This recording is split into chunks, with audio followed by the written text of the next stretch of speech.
Je poznato da QJ sarađuje sa MV Agustom. Možda Ducati sa AliExpressa.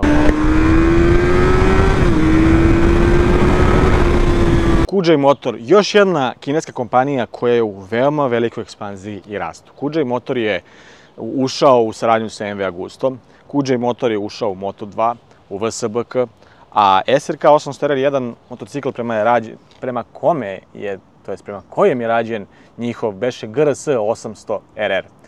Danas na testu možda Ducati sa AliExpressa, kako bi ga neki zvali, ili prosto jedan zaista zanimljiv kineski motocikl. QJ Motor SRK 800 RR. 4.1 cilindra, 778 kubnih centimetara radne zapremine, sa dve bregaste, sa dva ventila po cilindru, razvija 95 konjskih snaga i 75 Nm obrtnog momenta, a sve ovo je upakovano u 207 kg sa svim tečnostima, od čega je rezervoar zapremine 16 litara. QJ SRK 800 RR zaista izgleda kao Ducati. Ja sam se malo pre našalio da je to Ducati sa AliExpressa, ali svojom prednjicom ili prednjom linijom dosta podsjeća na Ducati, pogotovo s ovim downforce krilima, s tim da su na Ducatiju malo kraća, ali ovaj deo nosa sa centralnim delom ovde mene lično podsjeća na S1000 RR. Nešto između S1000 RR, nešto između S-a i Ducatija V serije, pogotovo sa ovim farovima podvučenim ovde ispod. Podsjeća me, kao što rekao, baš na taj Ducati. Jedan lep, atraktivan dizajn, pogotovo s ovim prolazima aerodinamičkim ovde na repu. Iz daljine se ne može proceniti i reći je to je taj motocikl. Da li je, šta je i tako dalje. Atraktivan je sa crvenom Ducati bojom. Zaista pelep motocikl. I po ovoj ceni ovde u Autoprobet Motorsu predstavlja jedan motocikl sa veoma atraktivnom cenom.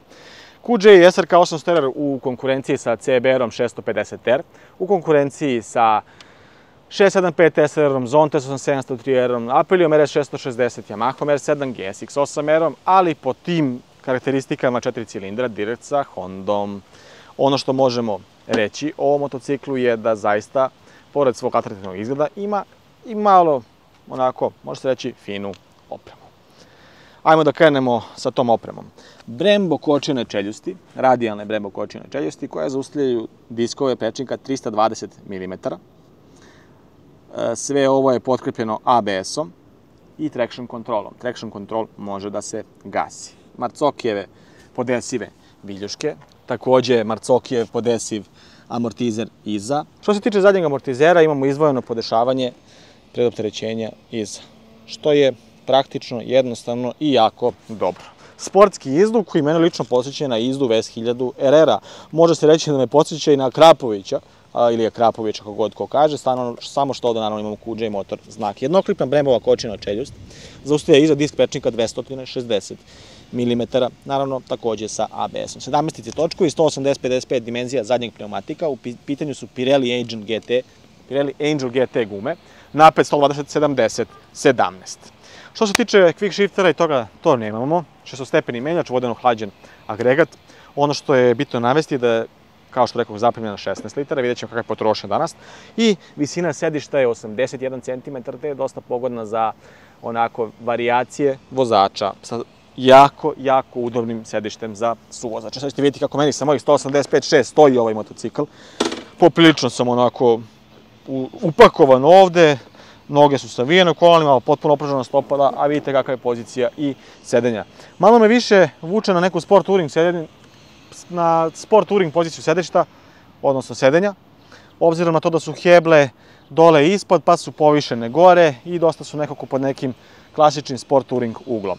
Kada već pričamo o heblama i svemu, klasične komande kao na bilo kom QJ-u sa prolascima kroz meni, ovde levo, sa paljenjem pozicije, oborenog svetla i tako dalje, migavcima, sirenom, dugim svetlom, odnosno blicanjem, ovde dugim svetlom i kratkim svetlom, Color TFT ekran sa mogućnošću povezivanja sa QJ Motor aplikacijom i screen mirroringa. Jako dobro izgleda, iskreno me podsjeća, ovaj displej me podsjeća na ili Agustu ili na Ducati, ali najviše na Ducati kada zacrveni kada se uđe u blokadu. Desno klasika, kill start switch, odnosno prekidač, sva 4 pokazivača pravca i dugme za paljenje motocikla. Pored svega toga imamo USB tip A i tip C portove za punjenje ovde, za brzo punjenje telefona, što nije uopšte loše naravno, obzirom da je ovo negde srednje kategorije motocikl. Kao što rekoh, jako lepo i atraktivno izgleda. Performanse ćemo vidjeti danas u toku vožnje. Ja mislim da sam naveo sve one informacije koje su jako bitne za funkcionisanje, jako bitne za sve ostalo. Što se tiče izrade, delo je onako fino izrađen. Deluju tanje plastike ovde, mislim malo su onako krute plastike u ovom pedelu ovde. Ono što mi se možda ne sviđa je ova pokrivka dekle ovde. S jedne strane mi se ne sviđa, s druge strane je jako korisno ukoliko padnete, zaštitit će vam deklo ispod. Ova plastika sigurno ne košta koliko košta dekla ovde. Sa jedne strane dobro, s druge strane eto kako kome, ali ukusima se ne raspravlja. Ajde da provozamo ovaj.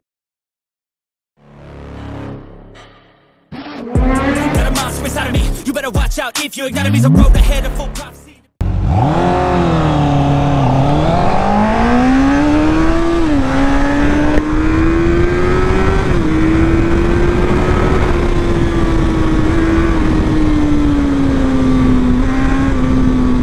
Totalno drugačiji QJ. Što se tiče položaja sedenja, nekako sam uvaljen, jako uzan rezervoar, kao da su mi potpuno opružene ruke. Poprilično onako uzane pozicije, nekako su kao unutra, a jako čudne pozicije hebli.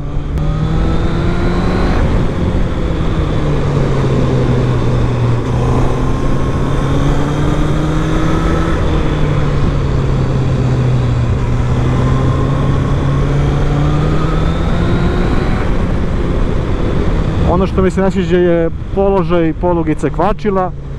Jako se lepo vozi, ali više osjećam kao da vozim neki sport touring motor inače. Sa izuzetnim odzivom na gas. Zaista ima fantastičan odziv na gas. Kočnice deluju da vataju odmah.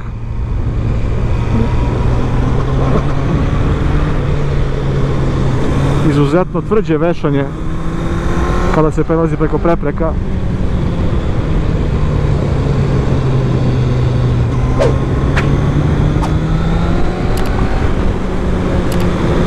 Deo obrtaja, kad se osjeća najveći obrtni moment je nekih 4000, ali na višim obrtajima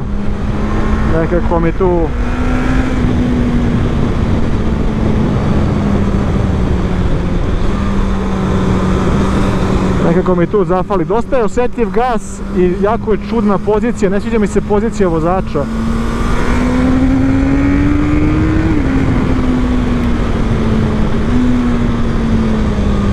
Veoma dobar, precizan menjač, ali mekan na osjećaju.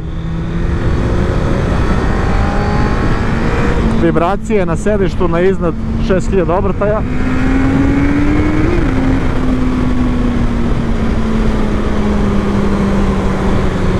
I u padu se osjećaju iznad 5000 obrtaja, tačnije. Pirelli Angel GT gume. Pirelli Angel GT gume. Ima kvalitetan ekran zaista koji me podsjeća dosta na Ducatija. Iskreno, iako je poznato da QJ sarađuje sa MV Agustom, nije mi toliko race položaj, čudan položaj, dosta sam visoko sa ovim heblama, ispružene su mi ruke, usko je poprilično. Ekran se zaista može pohvaliti, obzirom da na suncu se vidi fenomenalno sve ono što vam je potrebno od informacija. To je jedna pohvala, pogotovo izgled samog motora. Ducati iz AliExpressa, izgled šala mala, ali jako lepo izgleda i masa ljudi misli da se radi o Ducatiju kada vide ovaj motor.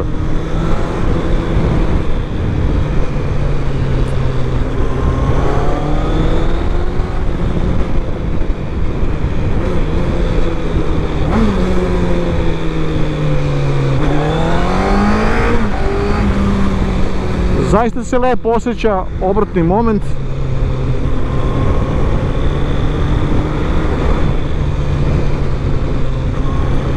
Gas je ultra osjetljiv, možda najosjetljiviji gas u klasi Kineza te kategorije.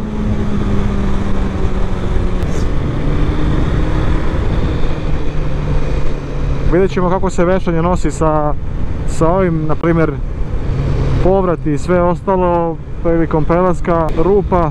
Poprilično se odbijao motor. Poprilično je odskočio. Traction control kao oprema koju posjeduje, naravno ABS. Nemamo quick shifter ni na gore ni na dole.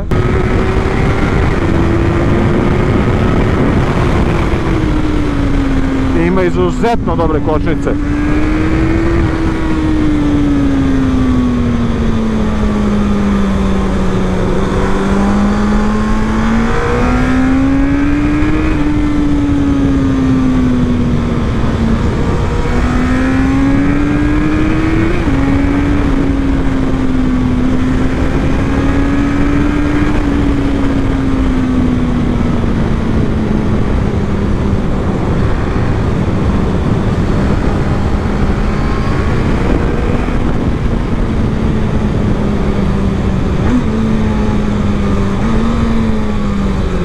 Vibracije se osjećaju i dužinom fuzastera i na sedištu. Ne sviđa mi se taj prostor između gasa i puštanja gasa. Da, noge su pozicionirane poprilično visoko, kolana mi udaraju noge, klasičan sport touring položaj.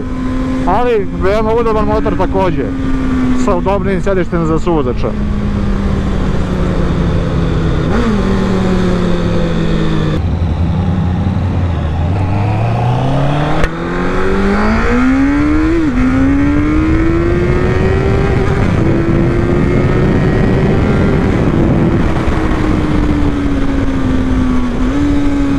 Mogu reći da ovaj motor, na primjer, nema toliko agresivnu blokadu.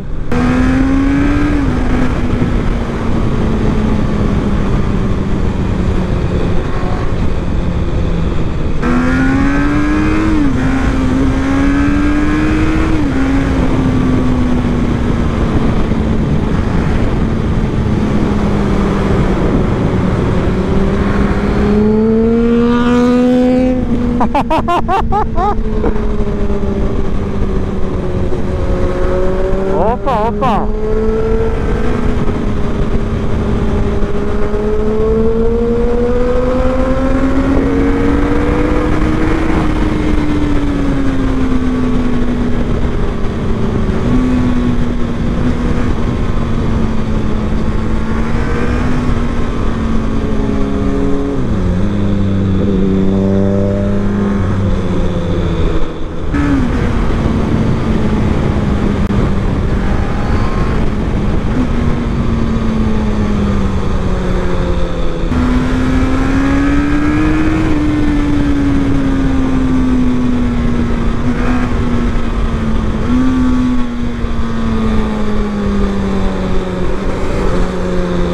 Ovaj motor je prešao nekih 3800 km, koliko se sjećam, da kažemo 4000.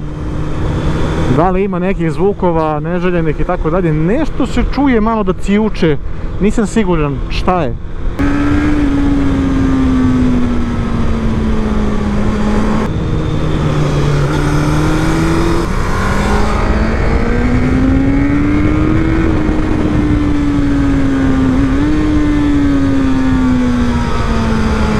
I mnogo je nezgodna pozicija za izvlačenje tela na stranu.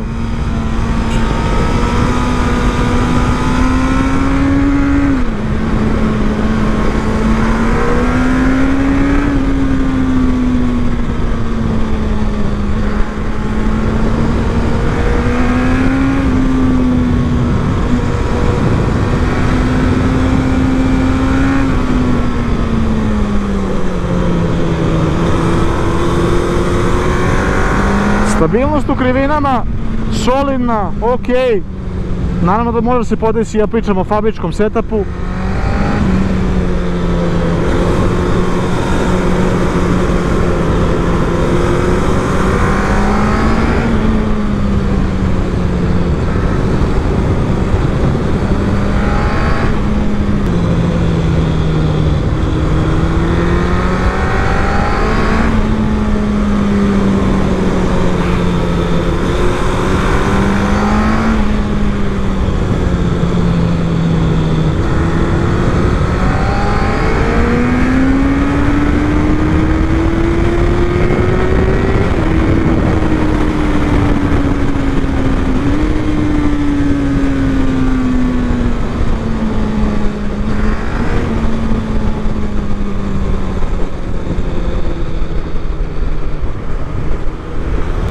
Traži visoki obrtaj, ne bi li izvukao ovu snagu, traži, ali od nekih 5-6 hiljada imamo sve.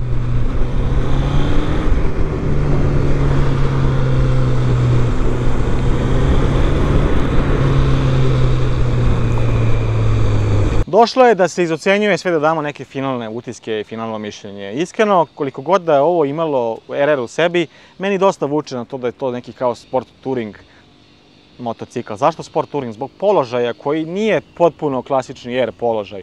Ono što mi se baš i nije toliko možda svidelo, obzirom na to da sam dosta blizu hebli kada ulazim u poziciju da visim sa motora, odnosno da kažemo izvlačenjem tela na stranu. Šta je to što mi se još nije svidelo?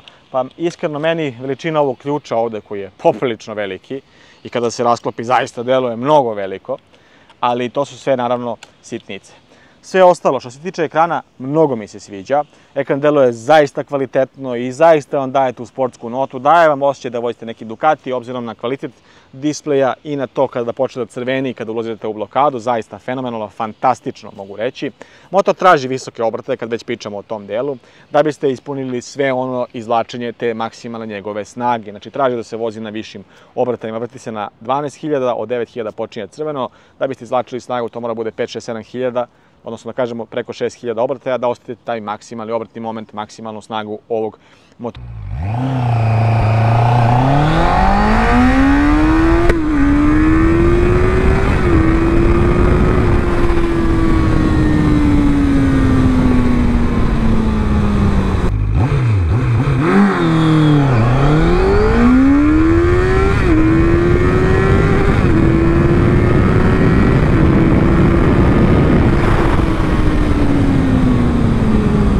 Videli ste kako se ponašao na ubrzanju.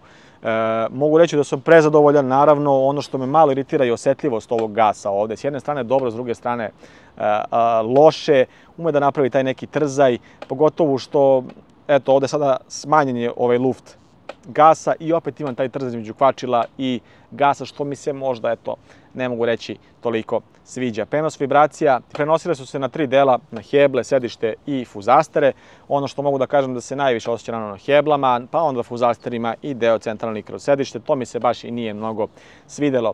Maksimalna brzina preko 200 km/h, odnosno preko 237 km/h, što mi je iskreno i više nego prijatno iznenadilo. Vešanje onako osrednje, moglo je biti bolje. Nemam taj osjećaj čvrstine na tlu, nemam taj osjećaj neke velike stabilnosti. To može zavisiti od geometrije i šasije i svega ostalog.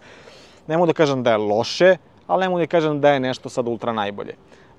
Vešanje bih zaista mogu oceniti možda sa između 3 i 4, iako naravno postoje podešavanja da se to malo upregne i napravi drugačije, ali eto, veoma je udoban, pa to nećemo toliko baš zameriti, pogotovo i kada se vozite sa suvozačem. Što se tiče potrošnje, ono što smo ostvarili na nekom testu gde smo agresivnije vozili bilo je negde oko 8 litara potrošnje, što uopšte nije naivno, ali sa nekom normalnom vožnjom to je znatno niže.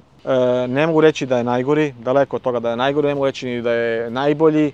Tu je negde manje više, nekim stvarima je bolje od nekih motora, u nekim stvarima je znatno lošiji, naravno koliko para toliko i muzike. Nisam nešto preterano oduševljen, nedostaje mu quick shifter, definitivno menjač mu nije najprecizniji i najbolji, nažalost, ali opet kažem, ipak je najjeftiniji u toj klasi, tako da neke stvari moraju da se strpe. Najbolje kočenje ima od, na primjer, sva 3 kineska motocikla.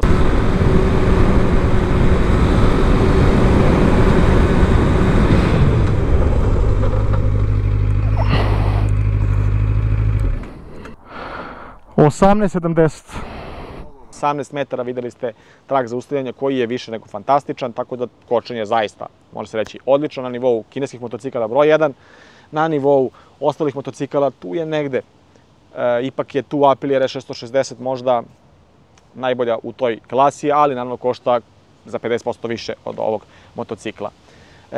Što se tiče svih ostalih stvari, zamerki preteranih nemam, kvalitet završenih obrada na nekim stvarima manje više ok, na nekim odličan, perfektan. Eto, to bi bio neki moj opšti utisak o ovom motociklu.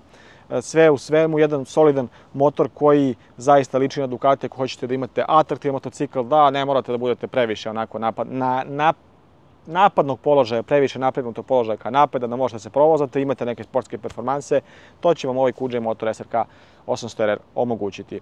Eto, to je bilo to za ovu recenziju. Ukoliko vam se svidjela, kliknite na like, subscribe se na kanal, ostavite komentar kako vam se čini ovaj QJ, a očekujte uporedni test 3 kineska RR-a da vidimo koji je zapravo najbolji. My whole life I'm forever grinding, waiting for my time to shine just like a diamond.